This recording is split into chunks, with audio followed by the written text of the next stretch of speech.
with me times. The girl didn't say anything, but Keith put his hands on his hips.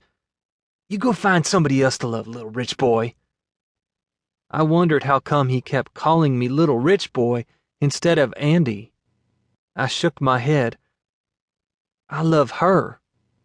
Keith walked between me and the girl. He was so close to me, I felt the squirmies Mom told me about. I had to look up at him, which made my neck hurt.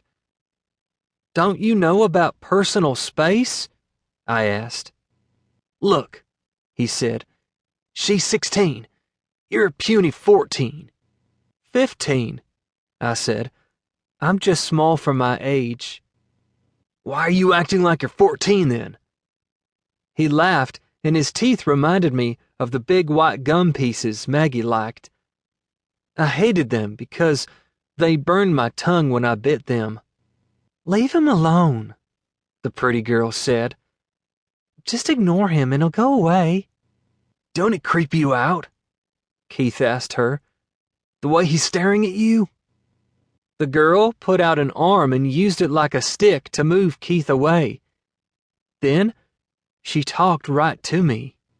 You better go away, honey, she said. You don't want to get hurt. How could I get hurt?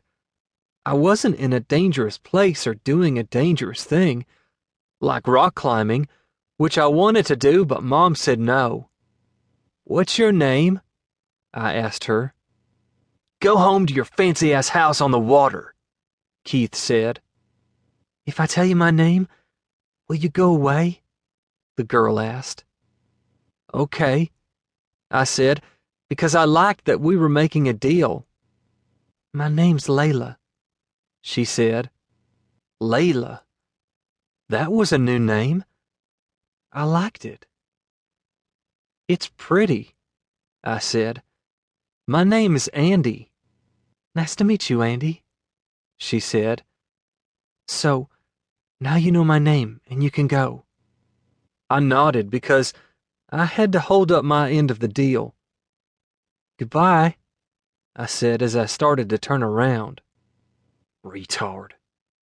Keith almost whispered it, but I had very good hearing, and that word pushed my start button. I turned back to him, my fists already flying.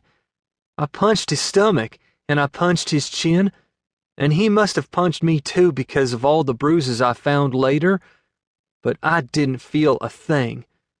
I kept at him, my head bent low like a bull, forgetting I'm only 5 feet tall, and he was way taller. When I was mad, I got strong like nobody's business. People yelled and clapped and things, but the noise was a buzz in my head. I couldn't tell you the words they said, just bzzz, getting louder the more I punched.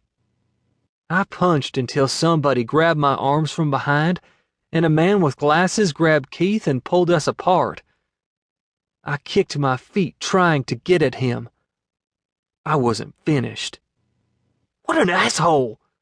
Keith twisted his body away from the man with the glasses, but he didn't come any closer. His face was red like he had a sunburn. He doesn't know any better, said the man holding me. You should. Now you get out of here. Why me? Keith jerked his chin toward me. He started it. Everybody always cuts him slack. The man spoke quietly in my ear. If I let go of you, are you going to behave? I nodded, and then realized I was crying and everybody was watching me except for Keith and Layla and the man with glasses who were talking toward the back of the church. The man let go of my arms and handed me a white piece of cloth from his pocket. I wiped my eyes. I hoped Layla hadn't seen me crying. The man was in front of me now, and I saw that he was old with gray hair and a ponytail. He held my shoulders and looked me over like I was something to buy in a store. You okay, Andy? I didn't know how he knew my name, but I nodded. You go back over there with Emily and let the adults handle Keith. He turned to me in Emily's direction and made me walk a few steps with his arm around me. We'll deal